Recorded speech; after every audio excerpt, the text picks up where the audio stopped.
Thank you. আসসালামু আলাইকুম। এখন আর কথা ভালো লাগবে না, কারণ আমাদের যে মূল ট্রেনার প্রোগ্রামের উনি চলে এসেছেন, কোচ কাঞ্চন। সবাই অপেক্ষা আছে নাকি? সবাই ট্রেনিংয়ের জন্য। যা হোক, আমি অল্প সময় আমার আলোচনা শেষ করে দিব। থিঙ্ক আউটসাইড দ্য বক্স, এটাই একটা ট্রেনিং আমি মনে করি। আজকের এই হল থেকে যদি আমরা থিঙ্ক আউটসাইড দ্য বক্স এই শব্দটার অর্থ বুঝে যেতে পারি, তাহলে আমাদের লাইফে একটা টার্নিং পয়েন্ট হতে পারে। যার ছোট্ট একটু গল্প বলবো আমার লাইফে থিঙ্ক আউটসাইড দ্য বক্স। এটা আমার আজ থেকেও অনেক আগে এটা শুরু হয়েছিল। তো আজকে এখানে আমাদের অনেক প্রিয় মানুষগুলো কিন্তু একত্রিত করেছে থিঙ্ক আউটসাইড দ্য বক্স। আজ থেকে 2 বছর আগে অনেকের সাথে দেখা হয়েছিল, 3 বছর আগে দেখা হয়েছিল। মানে থিঙ্ক আউটসাইড দ্য বক্সের কারণে আজকে সবার সাথে মনে হচ্ছে একটা মিলন মেলা। এই জন্য শান্ত ভাইকে একটা জোরে করা তারি শান্ত ভাইয়ের জন্য। এখন আমি 2020 সালে যখন ব্যবসা শুরু করি, তখন ভাবতেছিলাম যে কি ব্যবসা করব। এরকম চিন্তা করতে চিন্তা করলাম যে কি বিজনেস, আগামী দিনে কি ভালো চলবে, আগামী ফিউচারটা কোন দিকে যাচ্ছে। তখন চিন্তা করলাম অ্যাগ্রো সেক্টরটা আগামী দিনে অনেক বেশি মানুষের ইনভলভমেন্ট থাকবে। তখন চিন্তা করলাম এই অ্যাগ্রো নিয়ে যখন আলোচনা করলাম, অ্যাগ্রো বিজনেসটা আমি করবো, এগ্রিকালচার নিয়ে কাজ করবো, তখন ম্যাক্সিমাম 90% মানুষ আমাকে নেগেটিভ করার চিন্তা করলো যে এটা সবচেয়ে চ্যালেঞ্জিং একটা বিজনেস। কারণ স্বাধীনতার পর থেকে এই সেক্টরটা বড় বড় কোম্পানি দখল করে আছে। এত বড় বড় কোম্পানির মধ্যে আপনার মতো ব্যবসা শুরু করতে গিয়ে এই ব্যবসা আপনার পক্ষে সম্ভব হবে না। তখন চিন্তা করলাম যে এরা যে ক্যাটাগরি বিজনেসটা করে, আমি একটু ভিন্নভাবে বিজনেস করবো, বক্সের বাইরে গিয়ে চিন্তা করলাম। তখন আমরা একটা প্রোডাক্ট রেডি করলাম কৃষকদের কথা চিন্তা করে। কারণ এই সেক্টরটা সবসময় কি, মানে যারা এই সেক্টরে বিজনেস করে তারা সবসময় কৃষক ডিলার যারা হয় তাদেরকে আগে প্রোডাক্ট দিয়ে যায়, পরে টাকা দেয় তারা, বাকির একটা বিজনেস। তাই আমরা নতুন উদ্যোক্তা, তাহলে আমরা এই সেক্টরে কিভাবে টিকবো? তখন এই বক্সের বাইরে গিয়ে একটা চিন্তা করলাম যে একটা প্রোডাক্ট তৈরি করতে হবে যেখানে কৃষকদের খরচ কমবে, ফসল বাড়বে এবং 100% অর্গানিক হবে। একটা সুন্দর নাম সিলেক্ট করলাম এবং এখানে একটা প্রোডাক্ট রেডি করলাম, মিরাকেল গ্রোথ আমার প্রোডাক্টের নাম বলিয়ে দিলাম। এই প্রোডাক্টটা যখন আমি বাজারে ছাড়ি, তখন অনেকেই নেগেটিভ চিন্তা করেছিল, বাট সবাইকে একটা কথা বলেছিলাম যে ভাই প্রোডাক্টটা আপনি ইউজ করেন, ইউজ করার পর যদি কাজ না হয়, আপনার খরচ কম না হয়, তাহলে আপনি নিয়েন না। আলহামদুলিল্লাহ, শুধুমাত্র এই বক্সের বাইরে চিন্তা করার কারণে, চ্যালেঞ্জিং একটা পেশা। বর্তমানে বাংলাদেশে 6000+ ডিলার আমাদের আছে, 6000 ডিলার আমাদের সারা বাংলাদেশে আছে।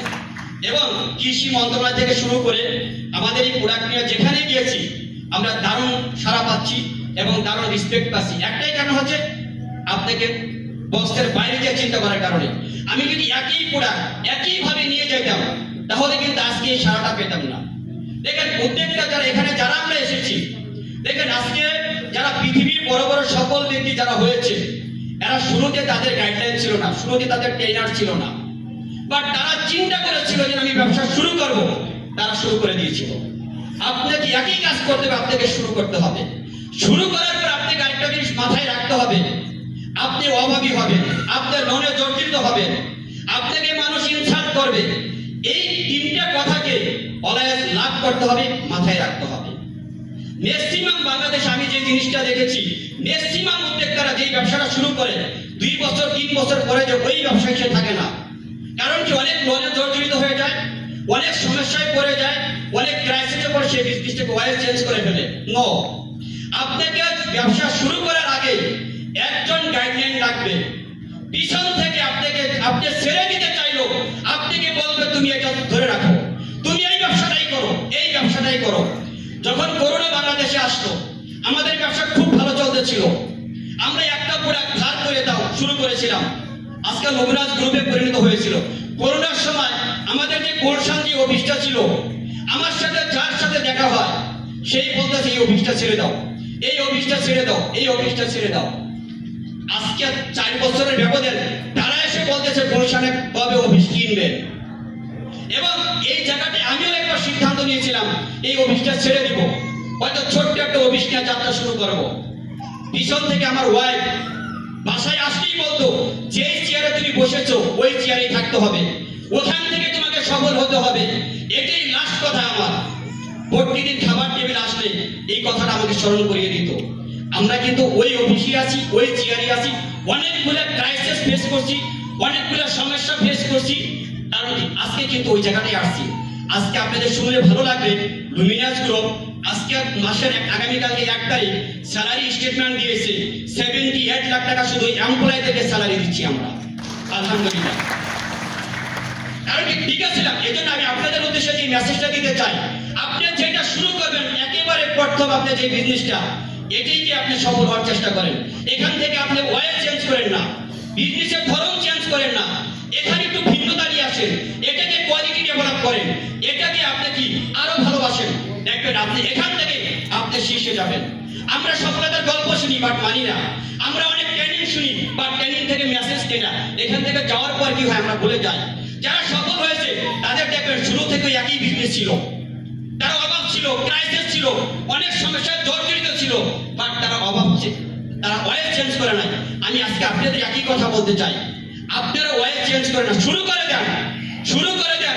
অভাব আসবে মেনে নেন, ক্রাইসিস আসবে মেনে নেন। ছোট ছোট উদ্যোক্তাদের জন্য বড় সমস্যা, ব্যাংক লোন দিবেন আপনাকে, প্রশাসন সাপোর্ট দিবে না, মিডিয়া সাপোর্ট দিবে না আপনাকে, বাট আপনাকে করে নিতে হবে। একটা পর্যায়ে ব্যাংক সবসময় তেলে মাথায় তেল দেয়। আমি গুলশানে এমন কোনো ব্যাংক নাই যেখানে 5 লাখ টাকা লোনের জন্য চাই নাই, আমাকে দেয় নাই। ওই ব্যাংকগুলো কিন্তু এখন বসে থাকে স্যার লোন লাগবে কিনা, ওই ব্যাংকগুলো বসে থাকে সবচেয়ে বড় ক্রেডিট কার্ডটা নেন স্যার, বসে থাকে, সময় বলে দিবে।